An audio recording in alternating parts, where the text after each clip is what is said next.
In this episode, I got to sit down with Dustin Lewis and Kelsey Ahern from Homefield, KC. And if you haven't been to Homefield or one of the Homefield locations, you gotta check it out.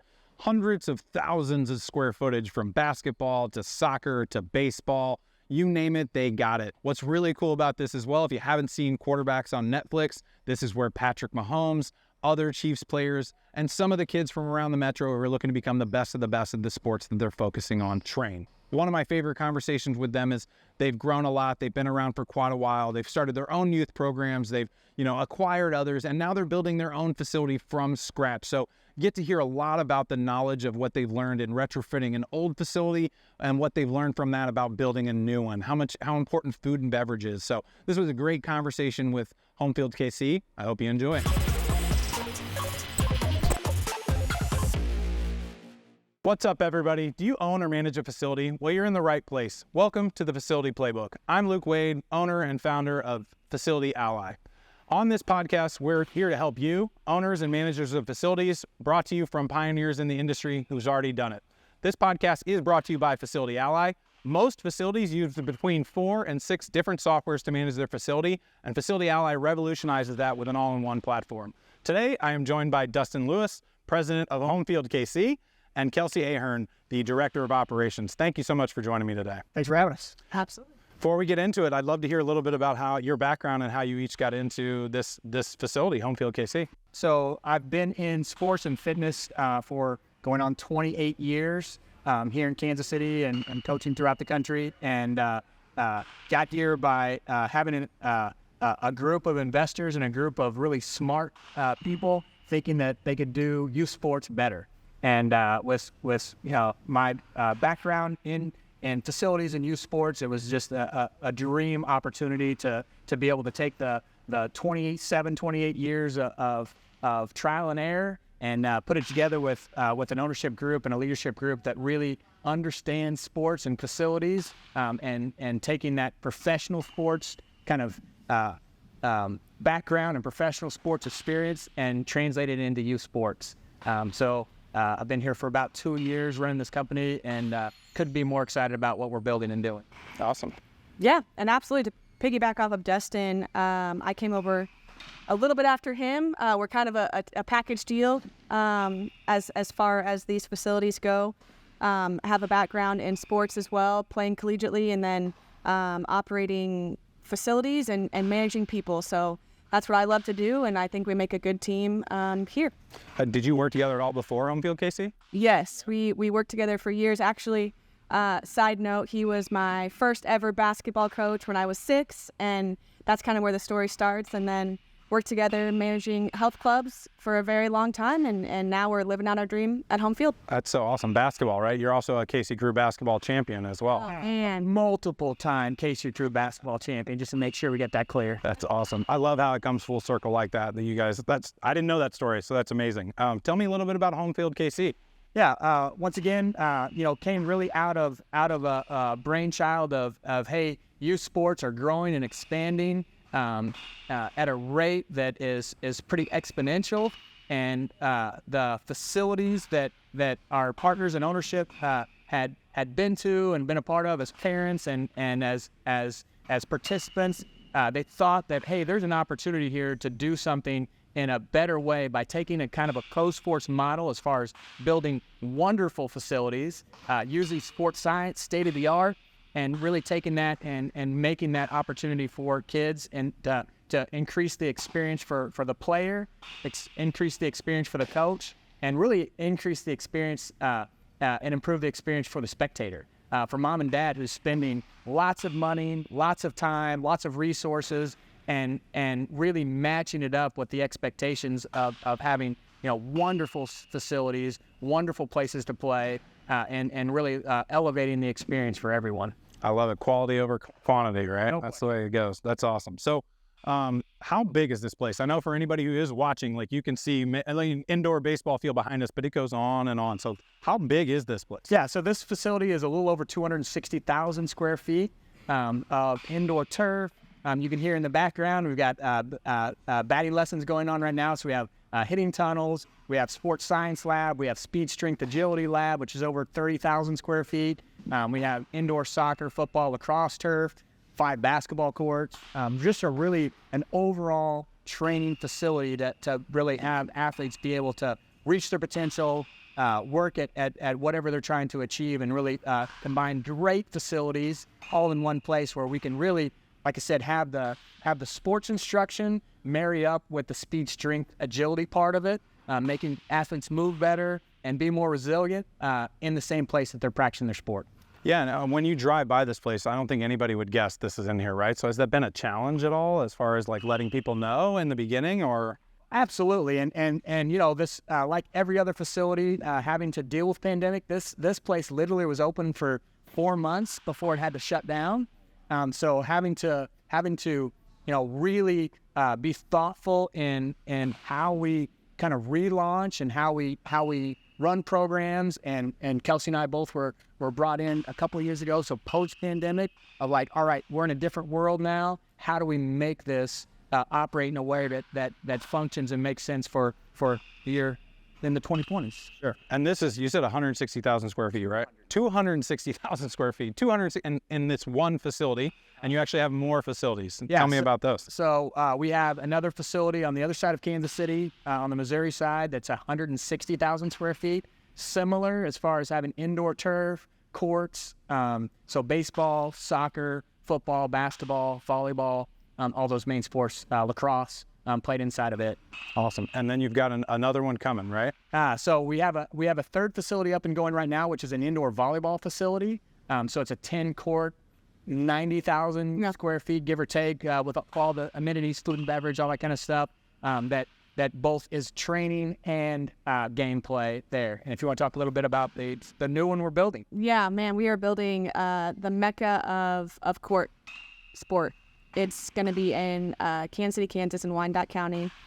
10 basketball courts, 12 volleyball courts, no interior columns. If you look around these facilities were something before us, right? And so we adjusted and have made beautiful facilities with all these interior columns that are 45 feet apart. What we're building is from the ground up exactly how we want it, according to all those vantage points that Dustin talked about, of the player, the coach, the referee, the person recruiting, the coach recruiting, and then the spectators. So I think we've really done something different. Taking everything you learned from these facilities and building it perfectly. Right. I'm sure from that one, you'll learn some things from that one and continue to move on. No question. And I think the one thing that we've really kind of like really put a stake in is partnering with experts, and partnering with experts in sport, partnering with experts in sports performance, but really in our facility part of it.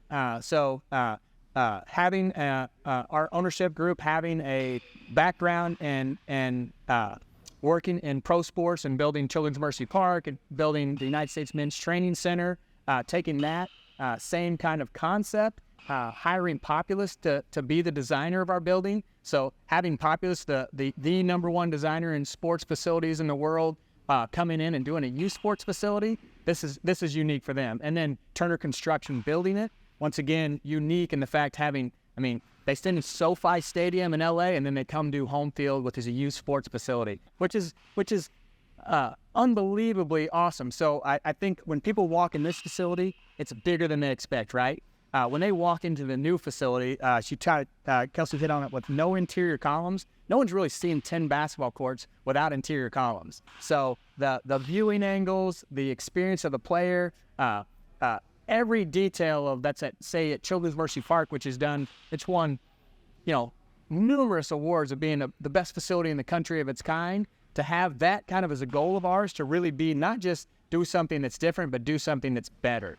And really having the experience part of it, having authentic, unique food and beverage. It's not just nachos and hot dogs and Gatorades. It's being able to really talk about the sports nutrition of our players coming to us, talking about the fan experience, right? If you're coming into KC to play in an event here, what is your expectation when coming to Kansas City? Cows, right? And barbecue. And barbecue, yeah. Doing it great. So instead of us trying to warm up and repackage something, we built a kitchen that is going to have top high-end Kansas City barbecue. So when you're coming here, that experience of having great food and beverage is really we've learned from pro sports and being able to take that kind of footprint. One of my favorite things you mentioned about it, all those companies that you're working with are all Kansas City based, which I love that it started here, keeping it here, and all Populous, all these amazing companies are here in Kansas City. So I love that very much. And food and beverage, if we talk about it too, PB&J Restaurants is doing our food and beverage. They have 30 plus restaurant concepts here in KC and throughout. They're really good at what they do and expert, right? Instead of us saying, hey, we know sports, we are not experts in food and beverage. So let's involve those experts to be a part of it. I think that's really important. So yeah, let's talk about maybe some of the biggest challenges you face running a facility day to day. I think youth sports facility, the number one hurdle or anything that we face is just when can kids get to our facilities? We have these massive facilities. If you think about the bottom line of a facility and just turning on the lights, how do we fill it when kids are in school? So I think we've thought of creative ways to come up with programming that can start at 9 a.m. and doesn't end until 10 p.m. regardless of the user.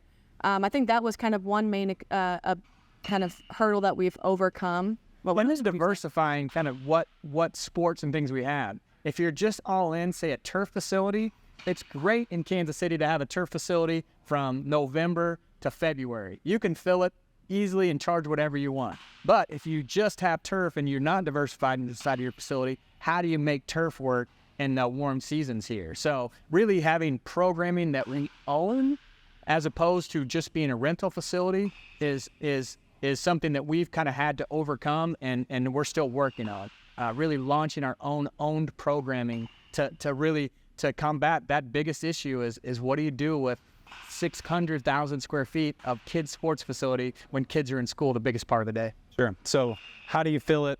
Turns out programming is the number one thing you guys have really figured out how to fill it. And so our own programming, not relying on other people to fill our building. But you started a little bit with other people, right? Right. 100%. And so how, was that successful? Are you still doing a little bit of a mixture? Yeah, I think we'll always be a nice mix. We want to support all sports in Kansas City, and that includes other people's clubs and programs. I think the mix it has shifted towards our own programming for the reasons that we just mentioned, and we'll always keep growing those without apologizing. But I do think that we are a good steward in Kansas City of supporting youth sports in general. And I feel like there's no, you can't condemn any youth sports company for trying to think outside the box and to do other things and to have adult programming and do some of those other things. However, if you stray too far away from your mission, right, then you lose maybe a little bit of that focus on what you are. And so if you try to do too much adult programming or try to kind of just be an opportunist rather than a strategist, I think that's one of the things that we're trying to overcome is being really thoughtful in what our strategy is and less about, okay, this opportunity is brought to us, let's jump at it. So we have to be really disciplined in not what we're doing today, but really what we're going to be doing down the road that makes great sense for the Homefield brand. So let's talk about that because you essentially have 2 of your own clubs now, right?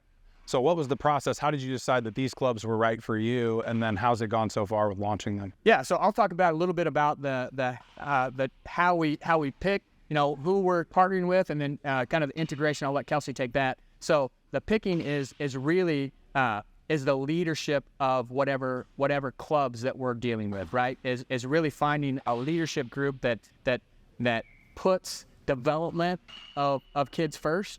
Not winning, not of size of club, but really like being thoughtful about, hey, when we evaluate clubs, are they doing what they say they are? Because we want to do that. We want to be evaluated and say, is Homefield doing what it says it's doing? And so that process of really meeting with, and then to be honest, it's some of our own tenants that we've had rentals with, that we've said, hey, this group gets it. She gets it. He gets it. They understand it. They are what we want to be, and that's really been the organic roadway to get here. It's not like an opportunity came up. No, it's a strategy. We want to have this baseball club, this softball club, whatever it is. They match us, and then make it to where it's a better opportunity for their teams and their players. You know, you mentioned quality again, sticking to your values of like, hey, we want to be the best quality place. We want to find the best quality clubs. We want to best offer quality. So sticking to that is awesome. I love that you're doing that. And the fact that you got to kind of try them out first. They were here renting. They were in the building. You got to see them, and then you're like, these meet our values. So let's work with them. And us theirs, right? I mean, we really are auditioning for them too. You know, because we have to be what we say we are, and I get to do the fun part. To be honest, is the work on the acquisition, who and what.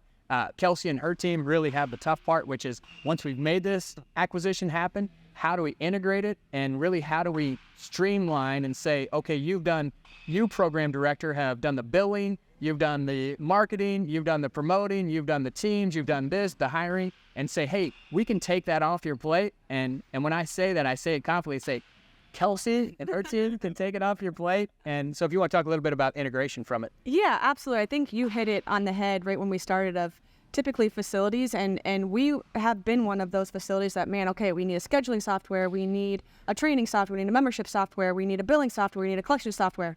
And oh my gosh, that is overwhelming to connect all of them and make a great user experience. I think that's where Facility Ally has cleaned up everything for us in that regard and made these operational shifts for these clubs such a positive experience. It has been a game changer of, wow, I just need one link to do A, B, C, and it's such a nice user interface. The back end's fantastic. So really kudos to you. I mean, I think we are an extension of you, you're an extension of us in that way. And I think I can't say enough good of how that has helped the transition. Well, thank you. I know that you spend every hour of your day worrying about how to fill every hour of 260,000 square. So that can keep you up at night, and whether you got it booked or not booked or who's taken care of. And so the software is here to help you sleep at night, but also help you generate more revenue from your facility as well. The challenge that I really gave to her from the day we started this project was I want it to be as easy as getting a haircut scheduled for everything I do. And that became the baseline and kind of joke for us. Like, I would just show her, here's the app I use for getting a haircut.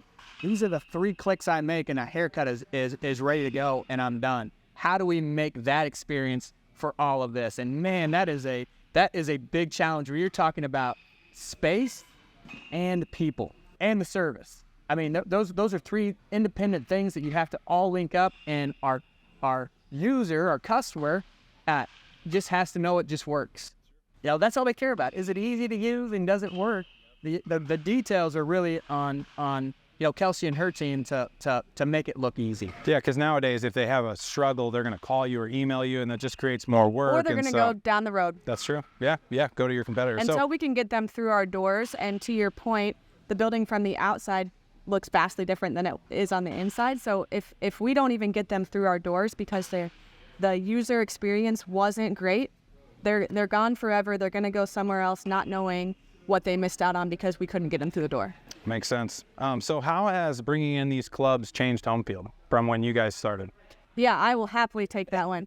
I think through the things we've mentioned before of, hey, this building was built out from a warehouse that wasn't us. Okay, that's hurdle 1, the pandemic, surviving that of what that looks like of being a rental facility. I think we asked ourselves daily, hourly, minute by minute, who are we? What is Homefield? And I think the academies really set that tone.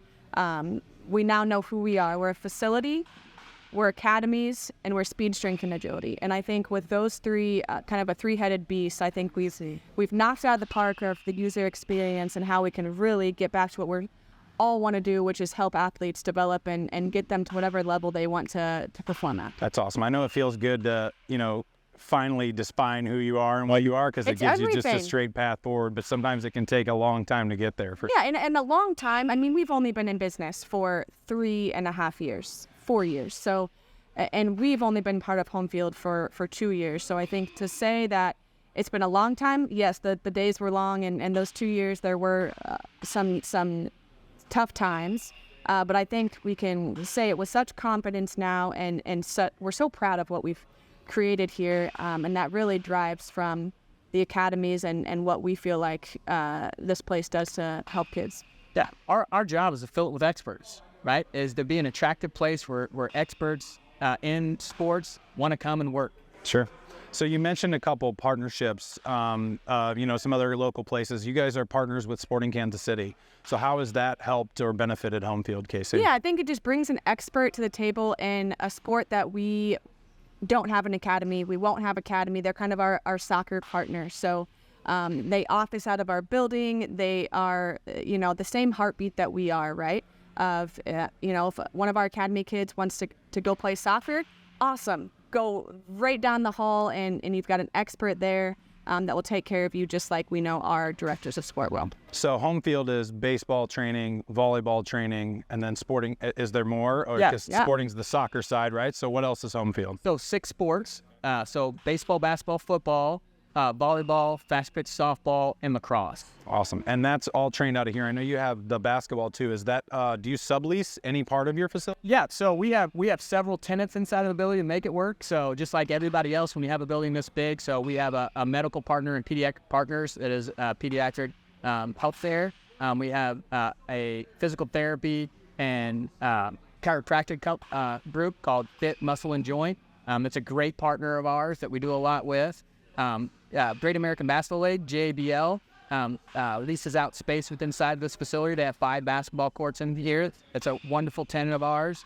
We have Welcome Mat, which is a jiu-jitsu, mixed martial arts that is in this building. But they supplement, really, and we really pick those because they are partners that really match up with what we are. Yeah, and so for everyone listening, 260,000 square feet, it's a lot of people working together to make this work, right? 100%. So, yeah, that's awesome.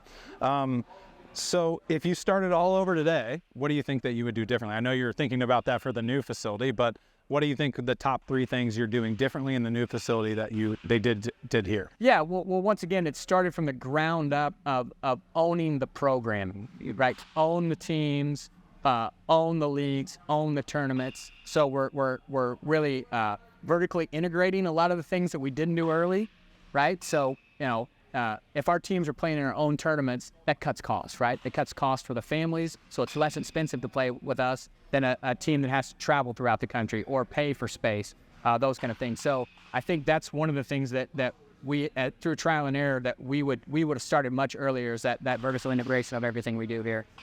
Yeah, and I think through those struggles, though, we learned a lot. We learned how we didn't want to do things, how we wanted to, and I think looking back, you can't change things, but I think moving forward, we've honed in on what we want to do. Sure.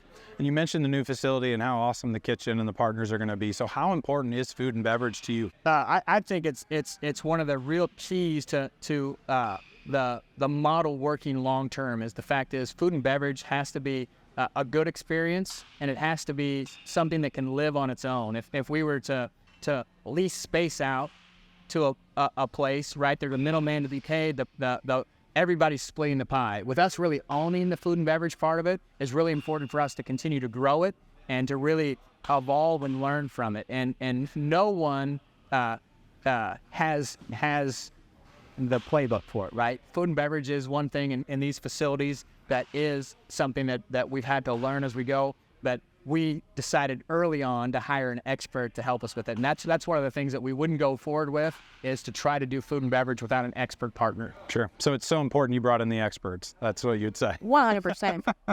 Cool. So what are some of the obstacles you've had to overcome when managing multiple facilities? I think back to kind of Facility Ally really is just 3 different facilities with their own set of assets or playing surfaces that we sell, the mix of our own programming and allowing enough space for growth there, but not handicapping ourselves.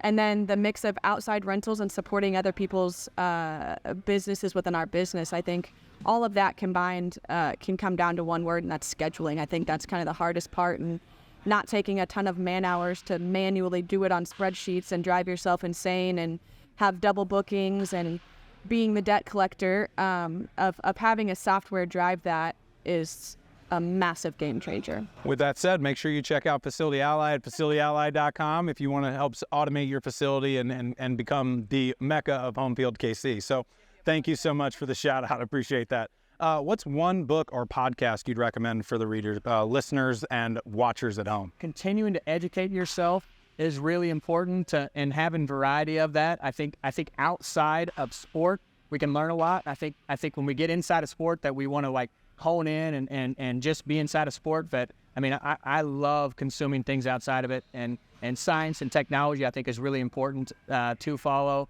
from anyone from, I love Broken Record with Malcolm Gladwell.